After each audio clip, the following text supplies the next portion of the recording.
Je répondrai à travers une citation de Pasteur que j'aime bien, qui a dit « Le hasard ne favorise que les esprits préparés ». Alors c'est vrai que la faculté s'est préparée à ça depuis 20 ans, parce que on a vraiment dans cette faculté une culture sur tout ce qui est le développement durable et l'éco-citoyenneté. Et on a une véritable acculturation à ce défi, en effet, du réchauffement climatique et de la transition énergétique qui fait que ce soit dans nos masters, que ce soit dans les projets qu'on a travaillé depuis 20 ans avec l'université, il y avait une logique à ce qu'on puisse montrer que notre faculté, en effet, était complètement prête à bénéficier de cette dotation. C'est une vraie fierté, mais c'est une fierté d'équipe.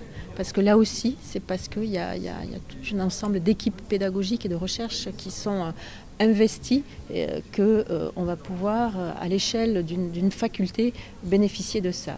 Et ça, c'est important parce que quelquefois, on est lauréat pour une unité, pour une équipe pédagogique, mais là, c'est l'ensemble de la faculté et surtout les étudiants, les futures générations d'étudiants qui vont bénéficier de ça.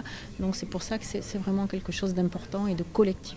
Alors on a la chance de pouvoir bénéficier d'équipes extrêmement professionnelles qui sont les services du patrimoine de l'université qui elles-mêmes vont faire appel à des architectes parce qu'en effet je pense qu'il faut respecter l'ADN de cet architecte René Hégère qui a vraiment donné une âme à ce bâtiment et donc il ne faut pas qu'il soit dénaturé mais qu'il soit au contraire, qu'il renaisse à travers ce projet de rénovation.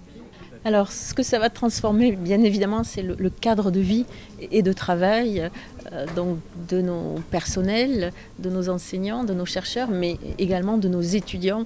Et ça, c'est extrêmement important parce qu'on se doit d'offrir à nos étudiants des conditions optimales de travail, mais de vie aussi. Et on le voit bien avec la crise sanitaire, hein, les étudiants ne viennent plus à la fac.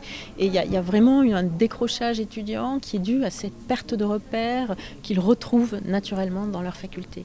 Donc voilà, on se doit d'offrir ce cadre rénové à nos étudiants et aux futures générations. Les grands défis, c'est de ne considérer pas seulement l'extérieur, puisque ce projet, c'est rénover l'enveloppe, c'est intégrer des systèmes de chauffage qui soient complètement aux normes énergétiques, ça sera même de produire de l'énergie, donc ça c'est important. Mais nous, ce qui est important, c'est que dans la faculté, il y a des unités de recherche, notamment sur le cardiovasculaire, sur le cancer, qui ont besoin, elles aussi, d'être rénovées dans leur structure et dans leur équipement.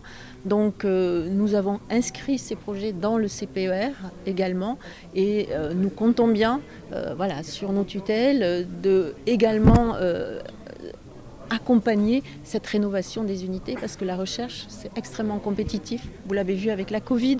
Il faut que nos équipes soient dans des locaux extrêmement efficaces, agiles, qui leur permettent de faire émerger des innovations. Et ça, on a besoin également que ces locaux à l'intérieur soient rénovés dans leur conception et dans leurs équipements. Donc, on espère aussi que ce CPER recherche va permettre d'accompagner ces rénovations qui sont vitales pour l'innovation.